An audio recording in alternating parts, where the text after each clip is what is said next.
Fala pessoal, tudo bem? Meu nome é Suemar Everton e eu gostaria de mostrar para vocês, aqui está o endereço, tá? Uma lista, uma curadoria de várias bibliotecas de terceiros para se trabalhar com UI e UX, tá? Então se você se liga, se amarra nessa parte de design, de interface do usuário, tá? De experiência de uso, aqui existem várias bibliotecas já categorizadas, inclusive com os demos, para que você não precise entrar no GitHub de cada biblioteca para ver o que ela faz, com as mais diversas funcionalidades, tá? Então, por exemplo, aqui está a parte de Material Design, que é o novo tema do Android Lollipop. Tá? Temos aqui a parte de Dialogues, parte de listas, né? Parte de listas e grids, ó. View Pagers, controles para label, imagens, né? Calendários e por aí vai. Então eu acho que vale a pena entrar aí e dar uma olhada nestas bibliotecas. Bom, para não ficar só no blá blá blá, eu vou mostrar para vocês como a gente pode utilizar uma, tá? Então eu vou, por exemplo, aqui na parte de botões e a gente tem uma biblioteca para exibir uma barra de progresso no botão, tá? Então eu já separei aqui o GitHub do desenvolvedor.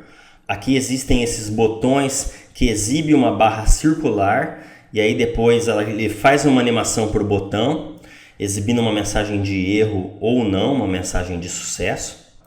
E aqui também existem uma outra biblioteca, Android Process Button, do mesmo desenvolvedor, que ele utiliza um botão para exibir essa barra de progresso, né? Esse botão ele pode ter um progresso definido, isso quando você sabe exatamente os passos que você vai dar e o tempo que vai demorar cada passo, né?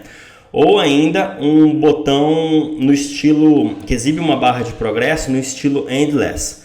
Por exemplo, você vai fazer um login, você vai se conectar a uma REST API sua e você não sabe quanto tempo vai demorar. Porque isso daí depende de conexão com a internet, né? Se o cara tá ou não com uma conexão ativa no momento, isso pode demorar ou isso pode vir mais rapidamente. Então você não sabe exatamente quanto tempo vai demorar, você exibe uma barra de progresso do tipo endless. E aqui existem outros estilos, depois você pode dar uma olhada também, mas bom, a gente precisa implementar alguma coisa, então a gente vai implementar este exemplo aqui. Beleza? Vamos lá?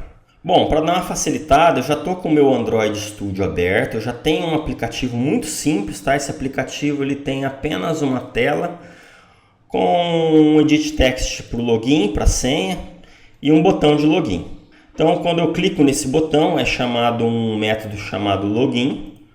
E aqui esse método login nada mais faz do que exibir um toast na tela. Vamos executar aqui. Então eu clico no login e ele exibe login realizado com sucesso. Então a gente vai precisar dar um tapa nesse visual que está muito feio. Vamos voltar então ao GitHub do desenvolvedor, na biblioteca Android Process Button. E aqui ele disponibiliza um User Guide, tá? Explicando como essa biblioteca pode ser trazida para o seu projeto. Então essa biblioteca está disponível no repositório Maven e a gente pode utilizar o Gradle do Android Studio para resolver essa dependência, ou seja, ele vai baixar essa biblioteca do repositório. Então eu vou copiar aqui, né, essa dependência, vou lá no meu Android Studio, no arquivo build.gradle e na seção de dependências eu vou colar essa linha aqui. O Android Studio já falou que houve uma alteração, então eu preciso sincronizar, clico em sincronizar, ele vai baixar essa dependência. Pronto, a biblioteca já está incorporada ao nosso projeto. Agora então eu vou retornar a User Guide e vamos entender como que essa biblioteca funciona, né? Aqui está a hierarquia de classes, a gente vai utilizar um Action Process Button. Então aqui está as classes que ele vai herdando até chegar na classe nativa do Android. Aqui está as tags que a gente pode setar para cada botão desse, para cada tipo de botão desse, sendo que a gente vai utilizar esse aqui. Então, a gente precisa entender como ele funciona. Ele está no normal state quando o progresso dele está em 0. Quando o progresso está entre 1 e 99, a animação está sendo executada. Quando vai para 100, é exibido um texto e a cor do botão relativo à operação realizada com sucesso, e -1 é executada a cor e o texto relativo à operação executada com algum erro ou não executada. E aqui a gente pode visualizar como a gente pode controlar esse botão no código Java. Inclusive, utilizando a barra de progresso, que vai sendo executada sequencialmente, tá? Então o cara clicou no botão aqui, a gente está executando isso daqui. Ou no estilo endless, né? Que a gente não sabe quando vai terminar. Então, se a gente vai utilizar ele no modo endless, a gente precisa chamar um método setMode, passando essa constante aqui, endless. E aí a gente seleciona o progresso, seta o progresso como 1 para começar a animação. Bom, então vamos lá.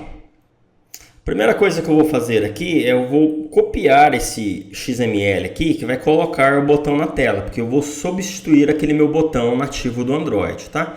Então ele já vem configurado aqui com o texto, com as cores, se a operação vai ser realizada com sucesso ou não, cada texto e cada cor correspondente.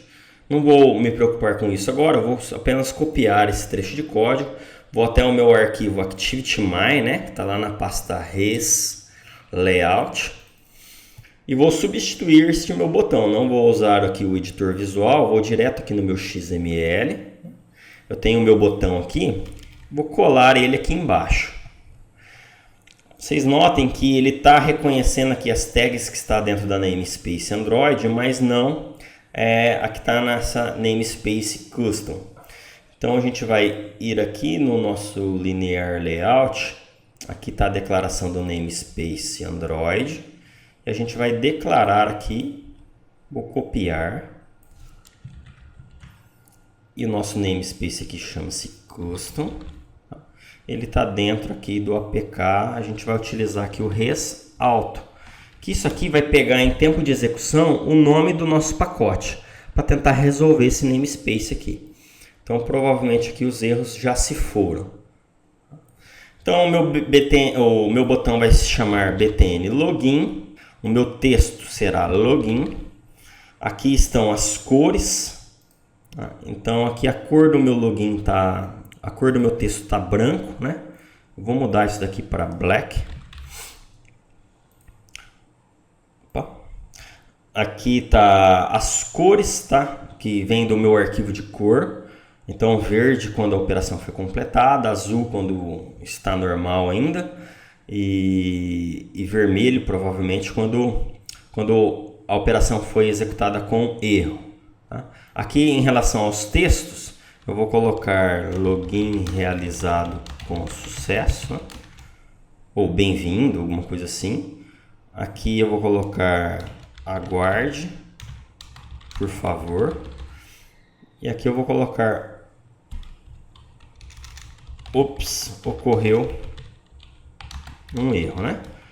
Claro que isso daqui poderia também estar vindo de um arquivo de strings, né? E não estar dessa forma aqui, com o texto diretamente aqui no meu arquivo XML. Mas tudo bem, não vem ao caso agora. Bom, eu acho que é isso. Por enquanto, o nosso arquivo de layout tem só isso daqui. Ah, tá. Mais uma coisa aqui. O nosso botão original aqui, o evento onClick, chama o método login, né? Então, vou copiar isso daqui. Vou até apagar aqui esse botão. A gente não vai utilizar mais esse botão. Eu vou colocar essa tag aqui do onClick, chamando o método login. Vou tirar aqui. E assim está a nossa interface. É o que a gente precisa para esse exemplo. Muito bom. Agora a gente precisa ir no código Java, né? Então dá uma olhada no tipo aqui do botão que a gente está usando, né? Está usando a classe ActionProcessButton. Então lá na minha Activity, eu vou declarar, por exemplo, um botão aqui. Então é ActionProcessButton. O Android Studio já completa, mesmo sendo uma biblioteca de terceiro.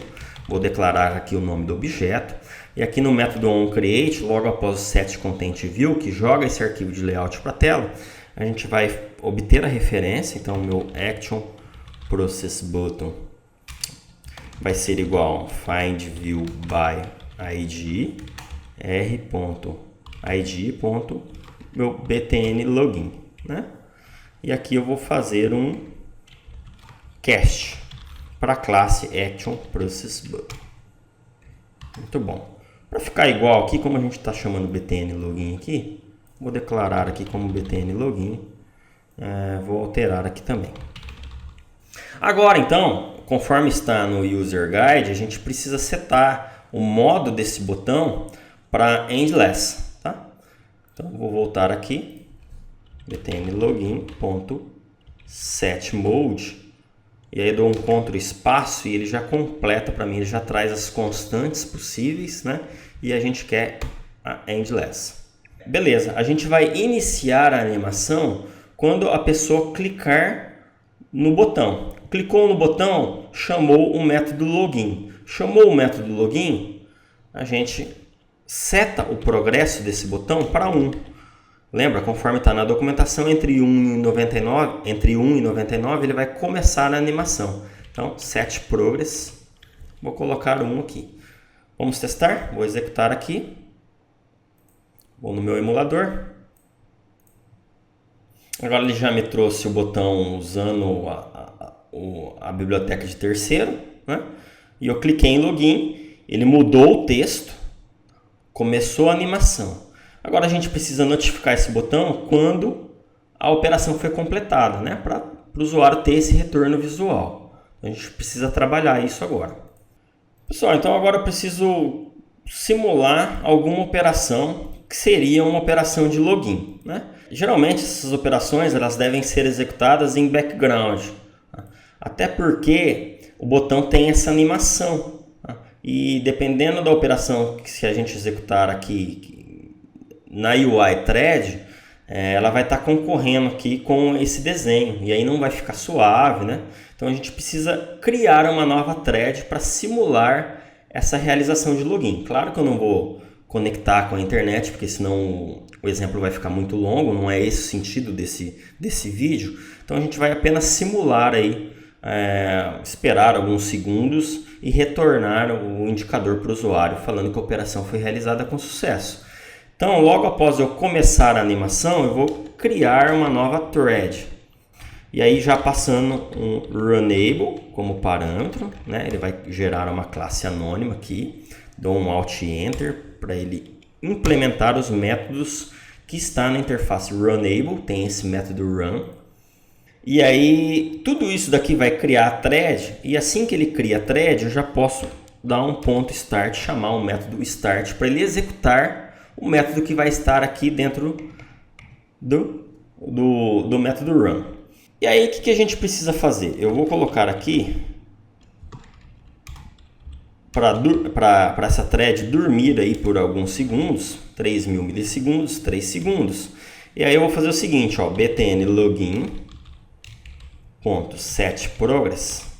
Vou passar aqui, por exemplo, 100, tá? Para falar que essa operação foi realizada com sucesso. Aí o botão fica verde, tem que mudar o texto. Então eu vou executar aqui, a animação ela vai ser executada por 3 segundos e aí dá um erro. E aí se a gente dá uma olhada no log, o motivo do erro é bem claro. Esse processo, essa thread que a gente está executando aqui, ela está em background.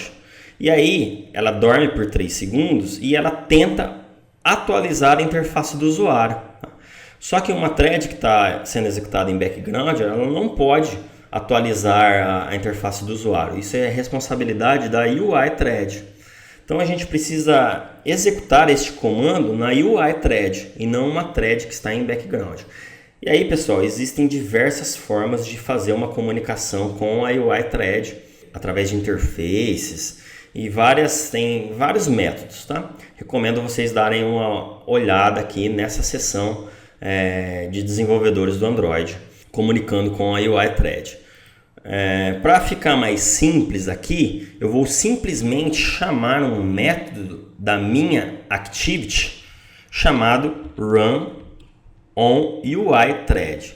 E aí a gente passa uma ação para ser executada na UI thread. Então eu posso chamar direto aqui, mas só para mostrar para vocês que isso daqui é da classe, né, myActivity. Então eu também posso chamar aqui o meu myActivity.dis, né, run on UI thread. E aí a gente precisa passar o runable. Então, new runable.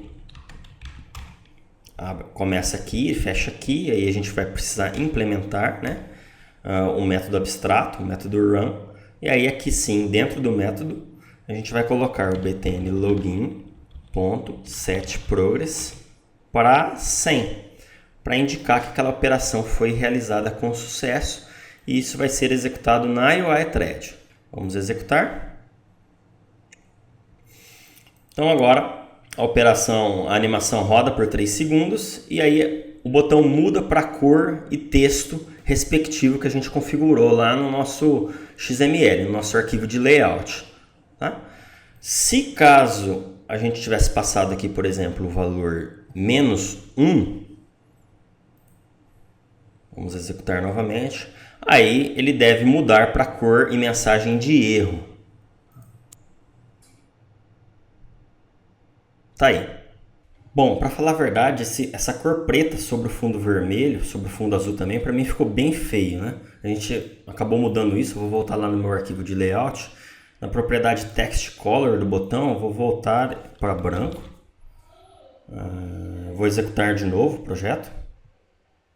E aí agora sim está com um novo visual. Pelo menos eu acho visualmente mais bonito. Beleza, pessoal. Espero que o vídeo tenha sido útil para ajudar vocês a construírem aplicativos com visuais mais bonitos e trabalhados, né?